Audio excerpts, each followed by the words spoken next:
Viewer discretion advised. This content discusses mental health and sensitive topics. Crisis resources are provided throughout the video and in description.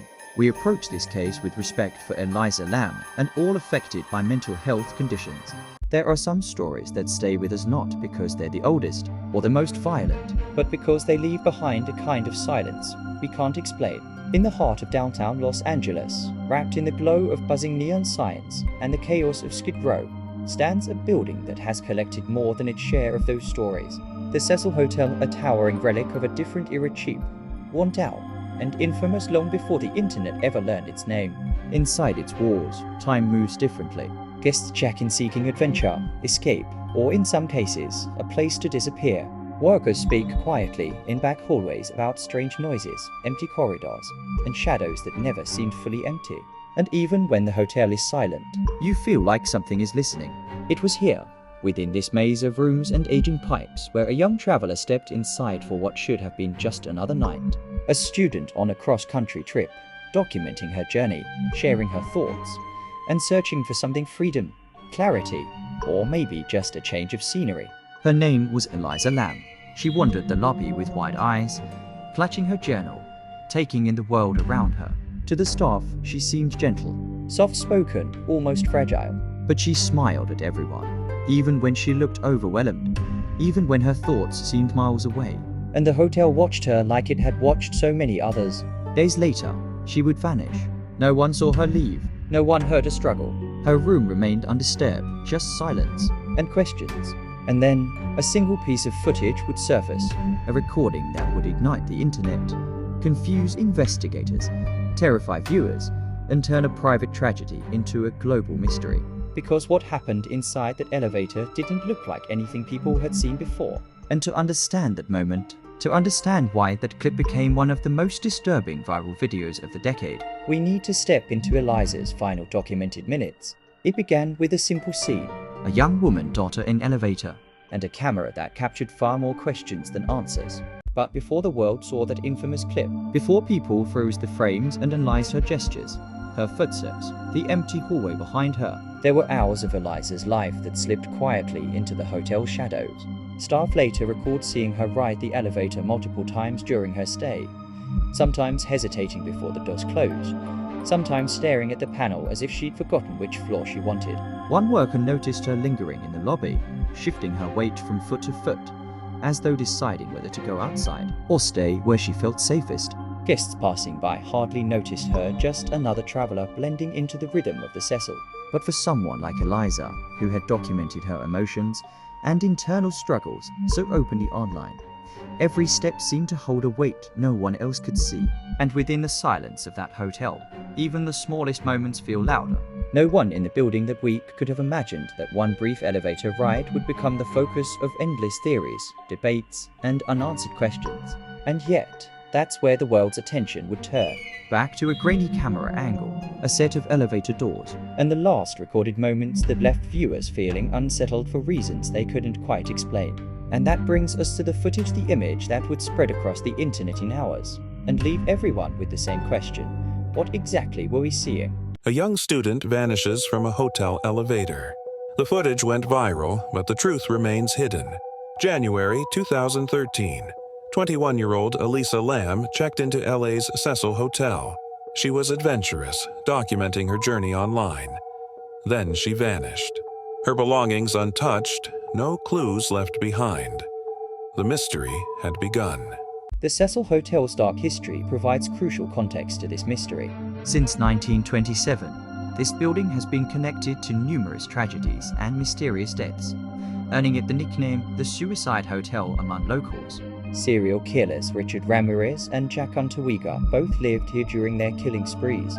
This environment of tragedy cannot be separated from Elisa Lam's story and may have influenced both the investigation and public perception. The Cecil Hotel was a magnet for darkness long before Elisa Lam. Since 1924, its halls have witnessed suicides and unsolved murders. In the 80s, it housed the Night Stalker, Richard Ramirez. In the 90s, another serial killer, Jack Antoiga, stayed here. When Elisa Lam vanished in 2013, after this bizarre elevator incident, The security footage showed Elisa Lam acting strangely in the Cecil Hotel's elevator. She pressed all the buttons, hid, and gestured at nothing, baffling investigators. For weeks, the police had no leads. Then, guests began complaining about the hotel's water. A maintenance worker checked the rooftop water tanks and made a gruesome discovery: Elisa's body. The official ruling was accidental drowning, but for many, the case remains a haunting, unsolved mystery. Was this another tragic accident, or did the hotel itself play a part in her demise? Understanding bipolar disorder is essential to analyzing this case responsibly. It's a medical condition characterized by extreme mood swings between manic highs and depressive lows. During manic episodes, individuals may experience paranoia, disorganized thinking, and impaired judgment symptoms that align with what we see in the elevator footage. Elisa was taking medications including lamotrigine and Wellbutrin, which require careful dosage management. This medical context doesn't solve the mystery, but provides essential understanding often missing from online discussions. The investigation uncovered Elisa Lam's bipolar disorder diagnosis. Her family later confirmed she had been struggling with the illness for years, sometimes foregoing her medication. According to medical expert Dr. Alistair Finch, inconsistent medication can lead to a relapse, triggering severe episodes like mania or psychosis. The infamous elevator footage seems to capture one such event. Forensic psychologist Dr. Lena Petrova explains her actions, pressing all the buttons, frantic gestures, hiding, are not supernatural, but symptoms of profound paranoia and disorganized thinking. We see her appearing to talk to someone who isn't there. Dr. Petrova adds, this suggests a hallucinatory experience. She was likely reacting to a reality only she could see. The family's statements, combined with the expert analysis, reframe the mystery not as a haunting, but as the tragic failure of our mental health support systems. But the internet thinks that this explanation or theory doesn't explain everything. The 19-day investigation timeline reveals crucial, often overlooked details. Hotel staff provided conflicting accounts. One noted Elisa seemed disoriented but harmless, while another recalled her odd behavior in the lobby. Guests on her floor reported fleeting, strange noises in the night, but nothing concrete. Investigators meticulously searched the 600-room hotel and reviewed hours of security footage, but each day only deepened the mystery. The tragic gap between Elisa's last sighting and the discovery of her body highlights the heartbreaking challenges of the case. The discovery of Elisa's body raised practical questions. The roof required special access. The water tank lids were heavy. Could someone in distress navigate this alone? Let's break down the theories. Theory 1. A tragic accident. Evidence shows Elisa was diagnosed with bipolar disorder.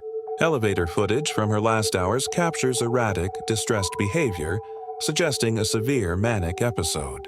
In this state, she could have sought refuge in the tank. But the timeline is inconsistent. There are hours unaccounted for, and the roof access door was alarmed. Theory 2. Foul play. The roof was a restricted area. Could someone have forced her? The tank lid was heavy, making it difficult to close from within. However, the autopsy found no signs of assault, no defensive wounds, no DNA evidence of a second person. It contradicts the idea of a struggle. Theory 3. A perfect storm. This theory suggests her mental state led her to find a non-standard way to the roof, like a fire escape. In her disorientation, she entered the tank, perhaps not realizing the danger, and the heavy lid closed, trapping her. It combines possibility with reality, but relies on a sequence of tragic coincidences. The truth remains buried between a troubled mind and the hotel's silent concrete walls. Elisa Lam was more than a mystery. She was a writer and traveler who shared her journey online. In her own words, "I have arrived in Leyland." But her blog also revealed a deeper struggle. "I'm a bit down these days, feeling really alone and lonely." Her story is a powerful reminder of the importance of mental health awareness and responsible media coverage.